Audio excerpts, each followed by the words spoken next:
मित्रांनो, आजचा हा व्हिडिओ तुमच्यासाठी खूप जास्त महत्त्वाचा आहे, कारण आज आपण MPSC द्वारा घेतली जाणारी PSIची पोस्ट काय असते, त्यासाठी पात्रता काय लागते, परीक्षा कशी होते आणि पगार किती मिळतो याबद्दलची संपूर्ण माहिती अगदी सोप्या भाषेत आणि स्टेप बाय स्टेप पाहणार आहोत।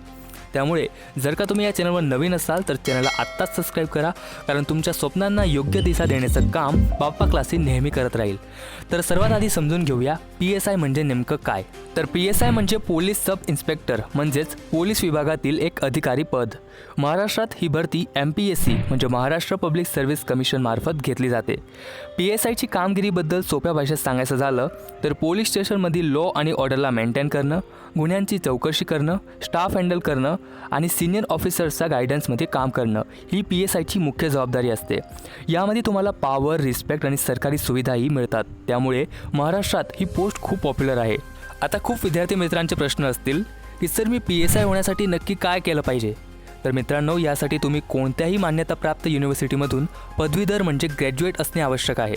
तुमचं शिक्षण BA, BCom, BSc, BBA, BCA, engineering किंवा अगदी यशवंतराव चव्हाण मुक्त विद्यापीठातून जरी झालं असेल तरीही तुम्ही या परीक्षेसाठी पात्र आहात। महत्त्वाचं म्हणजे तुम्ही पदवीच्या शेवटच्या वर्षाला असताना सुद्धा या परीक्षेचा पूर्व फॉर्म भरू शकतात आणि एज लिमिट ओपन कॅटेगरीसाठी किमान 19 ते कमाल 31 वर्ष असते आणि राखीव प्रवर्गासाठी नियमानुसार 5 वर्षांची सूटसुद्धा मिळते। आता पाहूया तिसरी आणि सगळ्यात महत्त्वाची स्टेप, तर ती म्हणजे परीक्षा पद्धती। तर मित्रांनो, PSI होण्यासाठी तुम्हाला एकूण 3 टप्प्यांमधून जावं लागतं। पहिला टप्पा पूर्वपरीक्षा। ही परीक्षा संयुक्त पूर्वपरीक्षा म्हणून घेतली जाते। यात 100 गुणांचा एकच पेपर असतो आणि यासाठी तुम्हाला 1 तासाचा वेळ दिला जातो, ज्यात चालू घडामोडी, इतिहास, भूगोल, अर्थशास्त्र, राज्यशास्त्र, सामान्य विज्ञान आणि बुद्धिमत्ता चाचणी, अंकगणित सारख्या विषयातून प्रश्न येतात। सगळे प्रश्न MCQ टाईप्सचे असतात आणि एक लक्षात घ्या की या पेपरामध्ये 1/4ची नेगेटिव्ह मार्किंगसुद्धा असते। महत्त्वाचं म्हणजे हा पेपर तुम्हाला फक्त क्वालिफाय करायचा असतो, याचे गुण अंतिम निवडीत धरले जात नाही। आता येतो दुसरा टप्पा म्हणजे मुख्य परीक्षा। तर पूर्वपरीक्षा पास झाल्यावर तुम्ही मुख्य परीक्षेसाठी पात्र ठरतात। मुख्य परीक्षेमध्ये एकूण 2 पेपर असतात आणि दोन्ही पेपर तुमच्या फायनल मेरिटसाठी खूप महत्त्वाचे असतात। हे दोन्ही पेपर देखील ऑब्जेक्टिव्ह म्हणजे MCQ टाईपचेच असतात। पहिला पेपर हा मराठी, इंग्रजी आणि सामान्य ज्ञानाचा असतो। या पेपरामध्ये एकूण 100 प्रश्न विचारले जातात आणि हा पेपर 200 गुणांचा असतो। विशेष म्हणजे या 100 प्रश्नासाठी तुम्हाला फक्त 1 तासाचा वेळ मिळतो, म्हणजेच प्रत्येक प्रश्नासाठी साधारण 35 ते 36 सेकंदाचा वेळ असतो। बऱ्याच विद्यार्थ्यांना वाटतं की मराठी आणि इंग्रजी सोपे आहे, पण मेरिटमध्ये फरक याच पेपरामुळे पडतो। विशेषतः म्हणजे ग्रामर, व्होकॅब्युलरी, सेंटेन्स स्ट्रक्चर आणि लँग्वेज स्किलवर चांगली पकड असणे इथे गरजेचं आहे मित्रांनो। त्यानंतर येतो सेकंड पेपर, जो PSIसाठी खास असतो। या पेपरामध्ये भारतीय राज्यघटना, कायदे, पोलीस प्रशासन, इतिहास, भूगोल, बुद्धिमत्ता चाचणी आणि चालू घडामोडी आणि इतर संबंधित विषयावर प्रश्न असतात। या पेपरामध्येही तुम्हाला 100 प्रश्न असतात आणि त्यांचे 200 गुण असतात आणि वेळ फक्त 1 तास। अर्थातच PSIमध्ये एकूण 200 प्रश्न, 400 गुण आणि फक्त 2 तासांचा वेळ। त्यामुळे ज्ञानासोबत स्पीड आणि ॲक्युरसी दोन्ही महत्त्वाची आहे।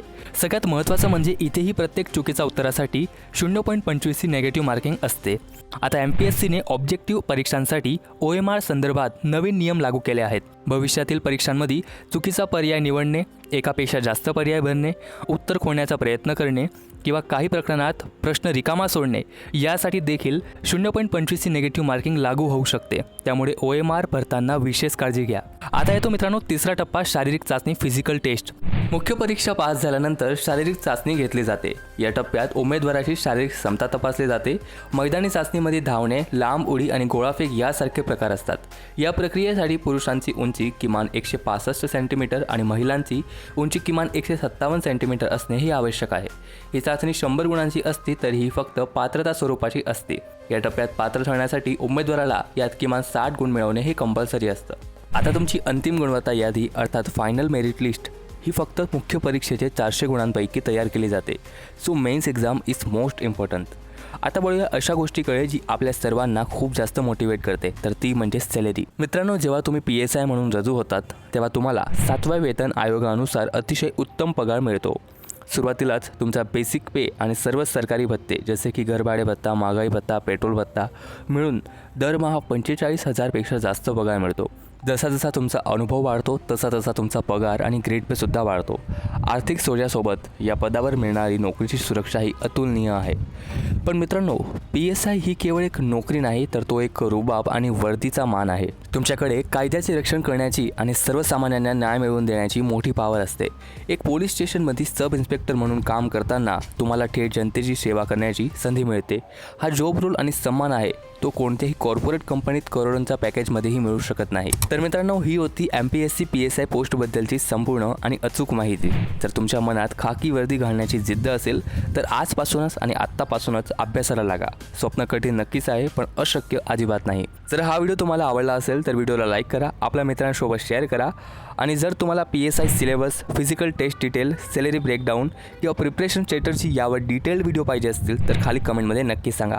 भेटूया पुढच्या अशाच माहितीपूर्ण व्हिडिओमध्ये. तोपर्यंत अभ्यास करत राहा. जय हिंद, जय महाराष्ट्र, हर हर महादेव.